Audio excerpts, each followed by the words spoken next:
Hello everyone, welcome back to the channel. Today we have another Legends of Runeterra video, this time featuring a deck I like to call Generous Victory. Why is it called Generous Victory? Well, because it contains the newly buffed target card, Generous Gemcrafter. If you don't remember, Generous Gemcrafter is a 3 mana, used to be a 2-3, now it's a 3-3, that says, when you play a spell, grant a random ally in hand +1/+1. So yeah, already a pretty powerful effect, so it just makes sense why Riot didn't go too crazy with the buff. They only gave it +1 attack, which is really useful because now you can buff it and protect it from the Shadow Isle's removal spells. And yeah, really great and powerful card. Can honestly snowball a game out of control if just seconds if left unchecked by your opponent. So how do we use this card to its fullest potential? We play it in an Action and Pantheon deck, of course. Tons of cheap spells, tons of, buffs, and tons of unit protection. And of course, the Generous Gemcrafter doesn't care about mana cost of spells, so you just need to play any spells and you want them to be the cheapest as possible, so you can spam as many of them as you can and get your units in hand as the beefiest as possible before you drop them on board. So, let me tell you, before we get into the deck guide, the win rate on this deck right now is phenomenal. It's superb, it feels incredibly good to play. I just stomped every single opponent like 4 games in a row, and then I got kinda into like 1 loss, and then I just kept on winning from there. And I'm playing right now, not on high masters, but on like above the 150 points threshold, and people are playing dead serious in this rank. So yeah, you're not winning against some opponent that plays some meme decks most of the time. Some people still kind of crazy and still play meme decks like me, but yeah, most of the time, like 90% of the time, you're gonna play against a serious opponent and you just stomp them. This deck is insane. If you get a really nice opening hand, you can just snowball the game in turn 3. It's that crazy, believe me. So let's actually get to the deck guide and show you what this deck is all about, because it is required to, some learning curve. So let's start with the obvious. We have the Action and the Pantheon. So naturally, if we have Action and Pantheon, we're gonna put tons and tons of buffs. And some of you already know this deck, so you know what this card, this deck contains. But let's go one card slowly and figure out together how this deck works. So the Forsaken Bakai is of course a 1-drop, insanely good with this deck. You just want to predict for an equipment if you don't have it in hand, but if you do have the equipment in your opening hand, you should just predict for something else. Maybe the Action, maybe a cheaper tool that can help you survive. Really great card, insanely good, giga busted. Action, of course, we already know. 2 Guiding Touch, just in case you're against aggro. Also, don't forget, you can target your, you don't have to target your Nexus, you can target the unit and maybe activate an Action trigger, or just a Fate trigger. This is super important, so keep that in mind. Also, a card draw, which is really incredibly useful. 2 copies of Hush and not Quicksand. We do not run Quicksand in this deck. I tried running Quicksand, but Hush is just superb. You really want this silence effect. It's just crazy powerful, honestly, it's just crazy powerful. Silence just takes out everything. Super powerful, giga nuts, and yeah, honestly, just insanely good. Pale Cascade, 3 copies, of course, super cheap buff and really crazy, and of course, card draw, +1/+1, it's everything you want in one package. 3 Sacrificial Scholars to snowball, again, really great snowbally card. Your opponent kinda has to deal with it the moment you drop it on board, and if you use stuff to protect it, you just get it back, because no one really runs Obliterate in this meta. So just drop the Sacrificial Scholars, play the Pale Cascade to protect them, and you're good. Like, you're gonna get it back. Insane. 2 copies of Avenging Messiah, because you want those sweet Rite of Negations. 2 copies of Desert Duel to, fight your opponent and get more, hopefully get more cheap buffs using, of course, the Swinging Glaives, which is, the bread and butter of this deck. You should already know this by now. Just strike, get a Lucky Find. Lucky Find is a cheap spell that give you a random buffs among 3 options. Insanely good, can snowball out of effect, and pretty much you always want to see this card in your opening hand. Grappling Hooks works just the same as Desert Duel, but you do need to target first. But, I mean, it's the, the same thing pretty much. You just want to cast it to deal with some units on board, maybe some elusives, maybe some backseating units like Heimerdinger, for example. And really great, phenomenal card in this deck. It is pretty much, gonna be online every single time you want to use it, because you're gonna target your own unit constantly. So Grappling Hook, you shouldn't be wary of whether it's going to be activated or not. The condition is always being met. Generous Gemcrafter, already talked about. We got the Vekuran Vagabond, just in case, as a backup, in case we don't draw our action. You don't draw action every single time, so we do have 3 copies of the Vekuran Vagabond, and also it advanced the landmark by 2, which can be really useful. 2 copies of Wandering Shepherd, because you want a weapon every single time, and again, we're not guaranteed to draw the Swinging Glaives. Also, it's a targeting and a blocking unit, which is phenomenal. 3 copies of Pantheon, of course, huge finisher in this deck, insanely good. Giganuts, I would save him, I wouldn't drop him in as early as turn 4, unless you're really desperate for a blocker, which is totally fine. But yeah, I wouldn't drop him this early. I mean, he's not really that great, he's only 4 mana 3/2, you can buff him with Faded, but that would be too slow in my opinion. You should wait until he's leveled up to drop him on board, at least in my opinion, that's what worked best for me.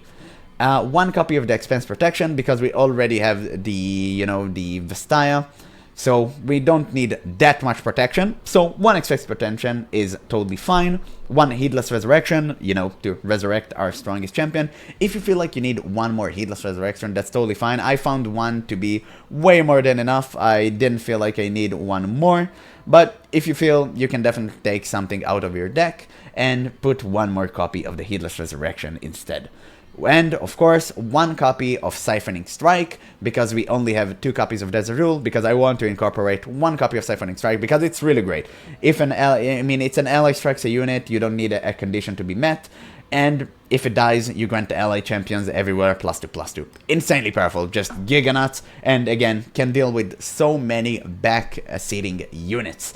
So, that's pretty much the deck. So how you should mulligan and what should you play? It's actually fairly simple.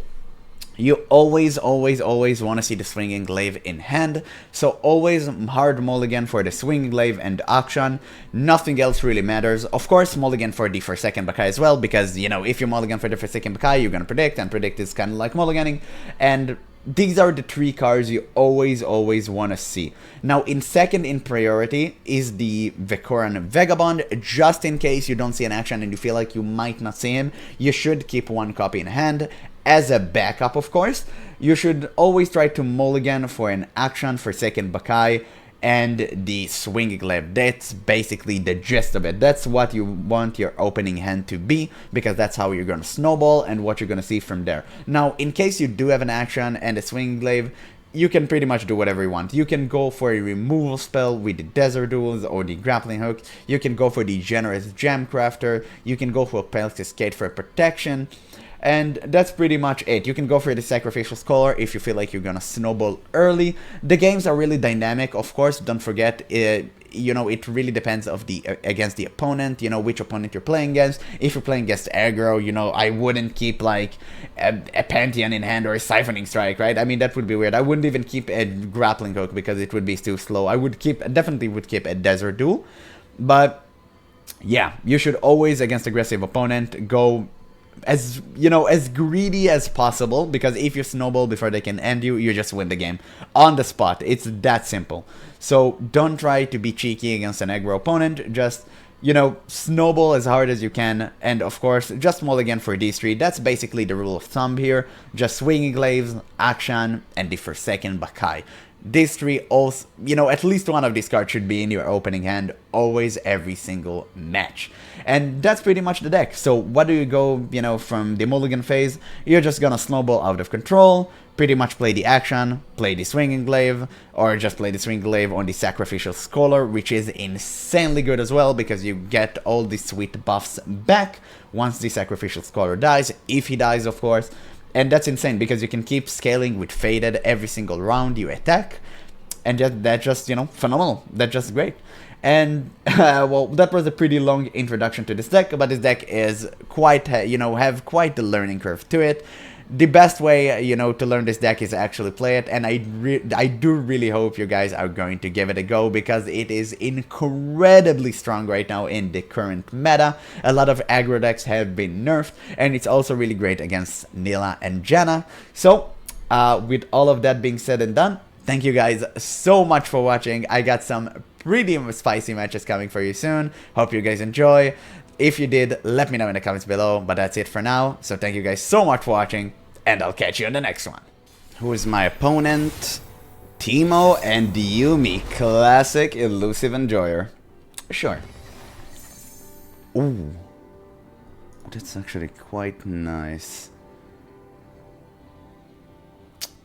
Okay, well, definitely the action and the Gemcrafter stays. I don't think I need these two right now. So I'm just gonna mulligan them, hope we got a Ashe. Sick. Okay, that's exactly what I wanted. That's so good. I kind of forgot if Ashe works on the Yuumi buffs. I mean, give him +1/+1. It should. It should. It's just Grant, so it is a buff. Oh, that's great. Top deck as well. Well, he does play PNZ, so my action is like 100% dead. But that's fine. So I shouldn't use this Desert Duel on action because he will immediately die. I don't need rules. To know good from bad. So now he dies to a Mystic Shot, but that's fine. We got him in play, we got the landmark, and also we stole our opponent. So that's good, that's fine. Yeah, it was super obvious. No need to think even about it. It was super obvious. So we can drop the generous Gemcrafter actually. Ooh, and the Swinging Glaive. That's great actually. Yeah, let's do that. I'm gonna take a mean attack, but that's fine. Okay, so I can come back from that. I just need to equip the Swinging Glaive and basically just start trolling on this dude.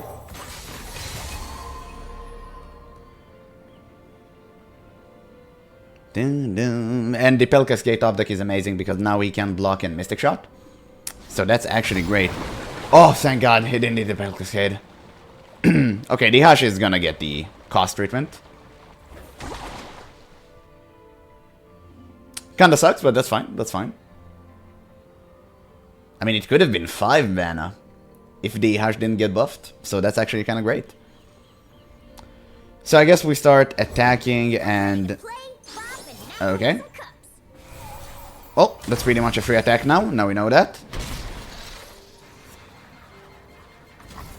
So we're gonna give her Challenger if possible. Tough is great as well.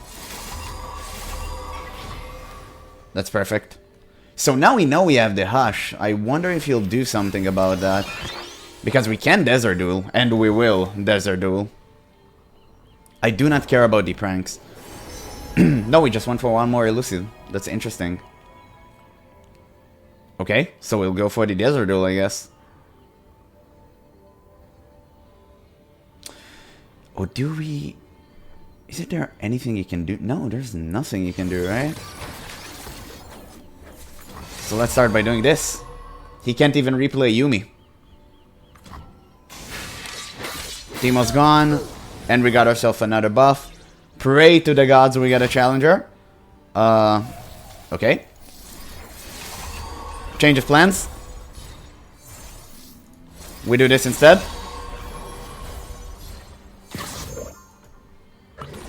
Can't let him get the landmark.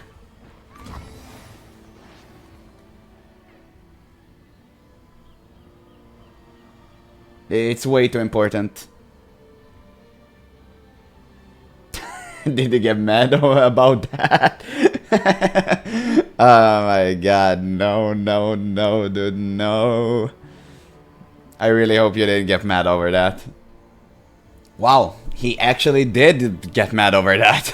That's crazy. Really? Man, this game is far from over. Why would you rage quit? Okay, I mean, sure. Maybe we get a Challenger. Oh, okay, now you can rage quit. Now you can rage quit. Let's predict. Hopefully we get an auction. We didn't get him, so we'll skip. Ooh, now we got him.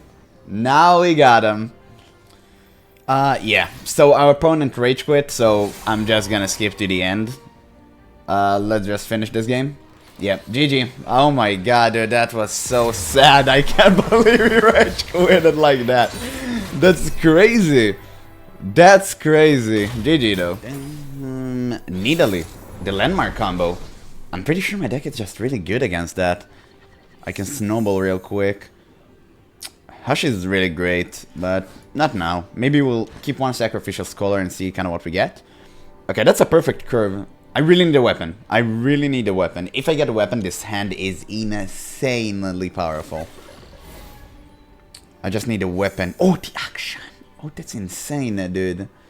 That's crazy curve. Dude, if I see the weapon, I'm gonna scream. Okay. We can take the Wandering Shepherd or we can take the skip. I think we just take the skip. I don't think the Wandering Shepherd is that useful right now. Maybe we even... Oh! I don't need rules to... Oh my god, that's a win. Oh my god, dude. No way I actually got that. That's crazy. That's ultra nuts, dude. That's ultra nuts. What is this? What in God's name is that? That is the first time I've seen this. Is this the map? Wow, that's the first time I've actually noticed that. That's crazy. What was that? That's... Oh my lord. That's so cool. Well, I'm assuming he's going to transform something. That's what only makes sense. No, he's gonna prepare. So now we can equip the Akshan. And now I know he can transform, so he will pass. And that's good, because now we got an open attack. This is justice. And again, he can't really transform anything, so that's pretty much a free attack.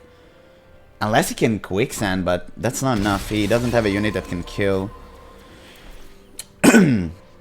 So, kind of raises the question, what should we do now? I think the Sacrificial Scholar is the right play, actually, rather than the Gemstone Crafter. Kind of want to start building up Fate. Giving him health is way better than Overwhelm right now. And we pass, naturally. Okay, so that's an... Ooh, that's not that great. But you know what, that's fine.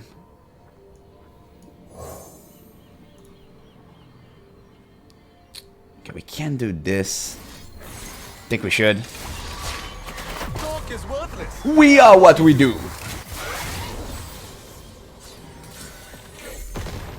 And that's actually great. We can summon a Sandstone Charger to stop his attack, or we can predict. I'm actually thinking summoning a Sandstone Charger is way better.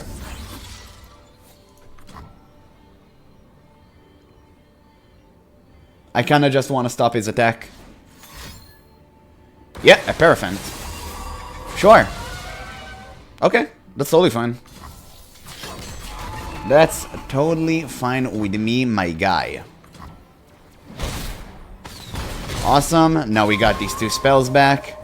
Now we can use it on the Akshan. We can give him Challenger.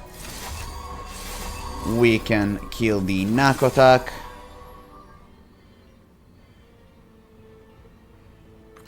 Justice works fast. And we can use a Lucky Find to give him a Spell Shield. Thank you. And we can play the Shadow in the Brush for defense. That's great. So now we attack with... Ooh. Well, the Pantheon is kind of useless right now. So let's do this. And now I kind of want to play the Gemstone Crafter. I think now is the time.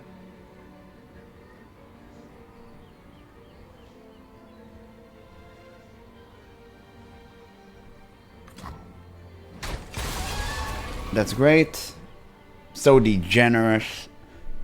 I mean the generous Gemcrafter. Why did I call it Gemstone Crafter? Dun, dun, dun. And of course just reinforcing our Akshan with tough. I don't think tough is that great. I'll take the +1/+1 right now. Let's pass. Okay, that's great. He passed. So now I can basically give my champion spell shield and I'm good, right? I can make everything cost 2 less and draw 2. A creature's only worth is the sum of its parts. Nah, I don't think it's that great right now. We'll give them spell shield. And we're gonna play Pantheon. And that's 1. And unfortunately I have to do it like so. I stand this thing. Amen against all odds. Ooh, no, dude, no. I love Pantheon so much. And pass. Oh my god, dude, he got lifesteal. Oh, that feels like cheating, dude. That feels like cheating. Okay, and now I guess we do this.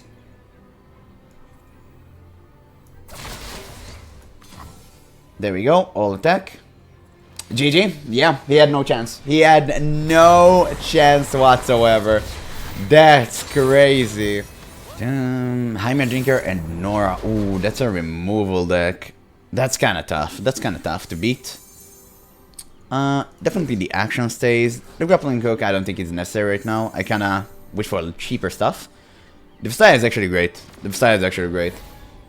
It does really force some resources out of him. So let's see if he passes here.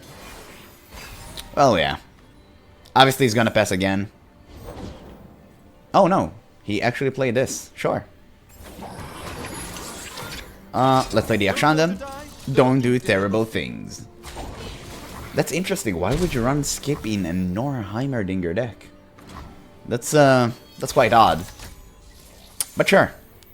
Villains beware. And you defend? That's interesting. Okay. Sure. Yeah, that's sure. That's totally fine. That's kind of weird play. You really don't see those quite often. Oh no, don't take the Sacrificial Scholar. Oh, thank god, dude. Sure. The thing is, I can't really silence him, so that sucks. And I do need a weapon right now. Oh, that sucks. Okay, let's play a Pantheon, actually. Oh, you know what? We can play the action. It does cost 5, but that's fine.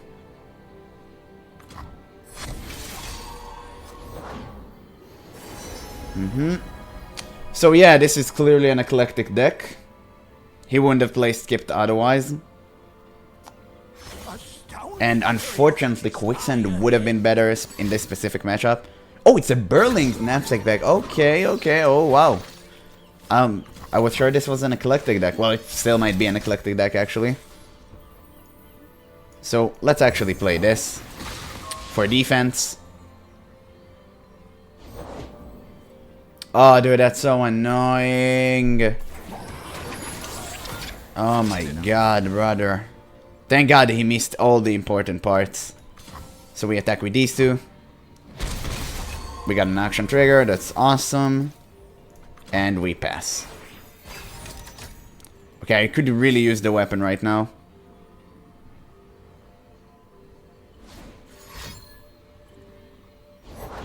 What seems to be the problem? Okay. This kinda sucks. Let's play a Pantheon. The gods will no war. Oh, there's nothing I can do about that. Let's cast the Spell Cascade on him so we can level up the action and we can draw something. Oh, that's actually quite phenomenal, dude. Quite phenomenal. From Absolution. Now that's what I call a top deck. And there's nothing you can do about Barrier with 4 mana. Nothing. Absolutely nothing. So the Heimer is in fact dead. Sure, that's fine. Dude, if I had a weapon, I would have lost already, but unfortunately I didn't get it. I would have snowballed so hard. No. All of these are bad. Righteously reclaiming. Forsaken Bakai, I guess it's a predict.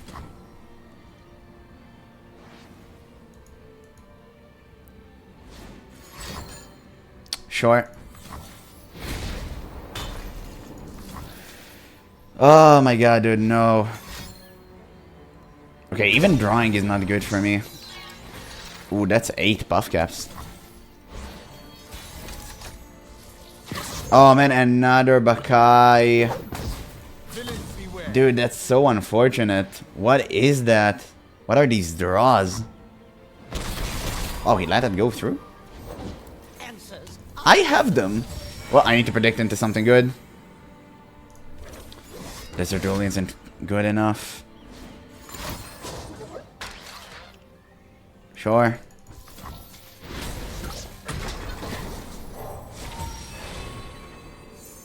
Grappling hook. Ah, it's also really not that great. Okay, I'll take the Desert Duel. Brother, please. What is this?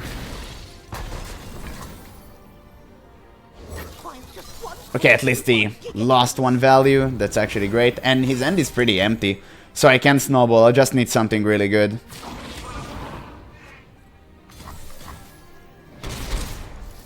So, kinda wish I could have killed him like so, but I need to do it on the Pantheon.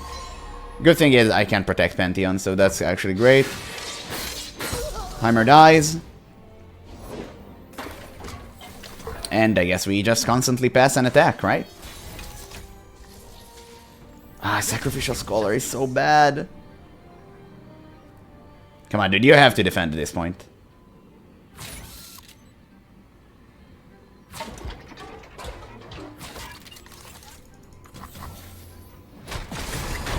Great, great. And I guess we play the Scholar. Because why not? Sure, I actually want the spells back. Oh, that was such a misplay, dude. Oh my god, that was actually a misplay. I actually want the Pel Cascade. That's Omega level of importance.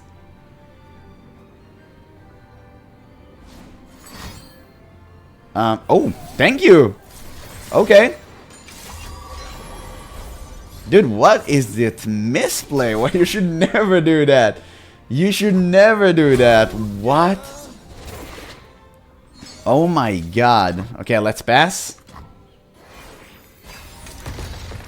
And that's the level up. I actually will go for the draw. The spell shield doesn't matter to me one bit. And I actually have to silence right now. Hug it out. I kinda was greedy. I want the card back and I saved the silence. Well, I need to draw. All of these are great. Oh, perfect. Siphoning Strike is phenomenal indeed. Rest in peace. Let's play you. And I guess there's really nothing else we can do. But, do this.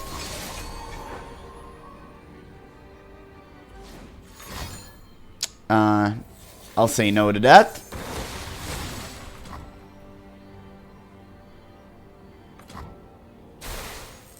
And that should be game. Wow, that was a weird deck he was playing, dude. That was a really weird deck he was playing. Yeah, GG. What is this? Bro, that's insane. That's so many wins in a row right now. It's actually crazy. With a smile. True. Again, the same opponent. Dude, what are the odds? Man, the matchmaker in this game is horrendous. How do I keep getting the same opponent? Well, I did get an incredible hand. So hopefully, this will change it. Pilkstead is kinda nice. Take that. And also we got a Sacrificial Scholar, which is important. So let's attack. And let's wait with the Sacrificial Scholar. Let's actually get some mana. Secure the kill.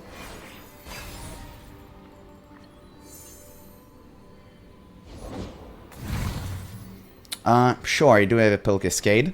Let's play him. For glory. Mm-hmm. You're mine. Okay. So let's force the Frostbite out of him, the Brittle Steel.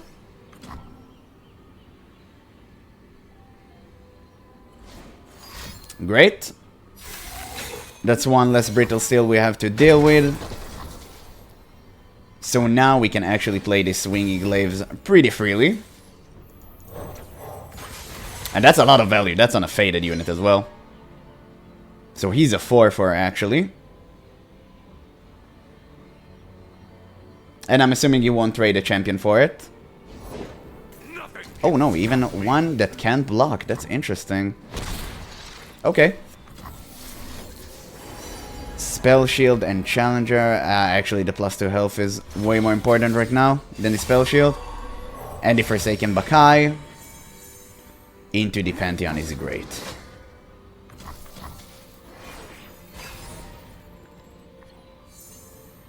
Ooh, Pantheon.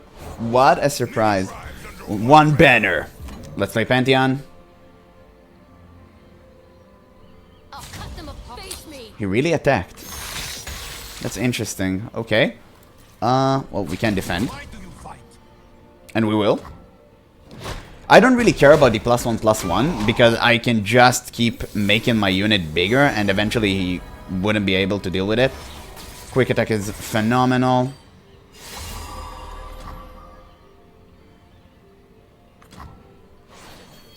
So now we do want to play the kind of degenerate Gemcrafter, even though I have nothing to buff, so actually we might not play her.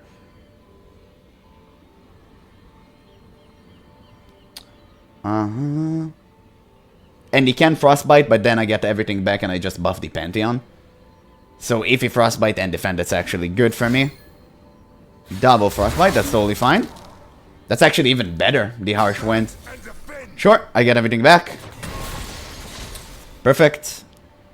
So let's actually give my Pantheon the Swinging Glaive and start buffing him. Oh no, he went under 0 mana, dude. That was super greedy. We should never do that.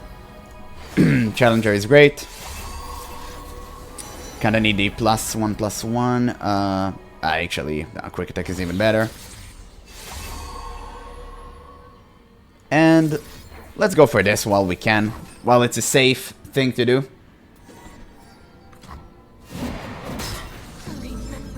And pray to the gods, we get a Spell Shield. Even health would be good. Tough is great. There we go. And he leveled up, right? Yeah, that's easy. Okay.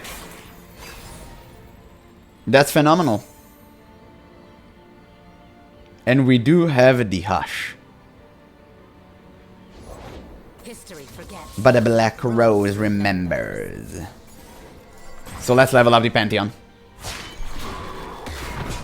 Get out. No more gods! No more demons! Oh, dude, I love this sentence. And we got the Spell Shield. Nope. We got elusive and lifesteal. Oh, GG though! We actually won against him this time. Oh my god, dude, the Pantheon. Phantom. Oh, true.